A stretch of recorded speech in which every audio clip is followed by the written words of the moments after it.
রাধে রাধে বন্ধুরা, আমি এখানে পনির কেটে নিয়ে এসেছি। পনিরটাকে গোলমরিচ নুন দিয়ে ভালো করে মেখে নিচ্ছি। এখন প্যান বসায় দিচ্ছি, তেলের মধ্যে সবগুলাকে ছেড়ে দিচ্ছি। আমার মশলা লাগছে কাঁচা লঙ্কাগুলোই পাকা, আর হলো ধনিয়ার গুঁড়া, জিরার গুঁড়া, টমেটো।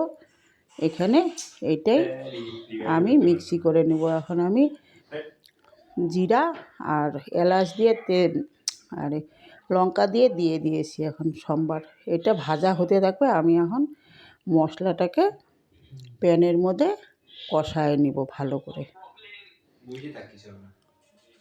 এখন তো ডাক্তাররা বলে তেল খাওয়া বেশি মানা, সেই জন্য আমি আজকে বেশি তেল দিব না। এখন আজকে বাটার দিয়ে বানাবো। একটু চিনিও দিয়ে দিলাম, এখানে হলুদও দিয়ে দেবো। আলুগুলো এখানে ভাজা হচ্ছে, পনিরগুলো ভেজে নিয়েছি আমি মশলাটাকে অন্যদিকে প্যানের মধ্যে কষায় নিচ্ছি, এখানে ঢেলে দিব।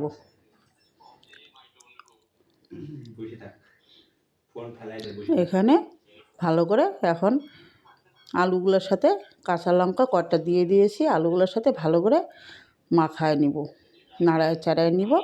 তারপরে একটু প্যানের মধ্যে পুরো লেগে আসলে তো আমি বাটার পুরো একটা কিউবের পুরাটা ঢেলে দিলাম।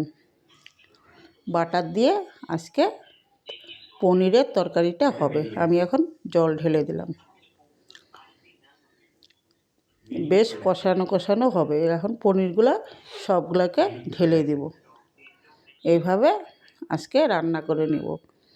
আমাদের তো বাড়িতে রান্না আলু ছাড়া হয়ই না। দোকানে হলে হয়তো এমনি বানাতো, আমরা আলু দিয়েই বানাইছি বাটার পনির। একটু ধনিয়া পাতা দিব, বাস আমার রান্নাটা হয়ে গিয়েছে। ভালো লাগলে বাটার পনিরটা লাইক দিবেন।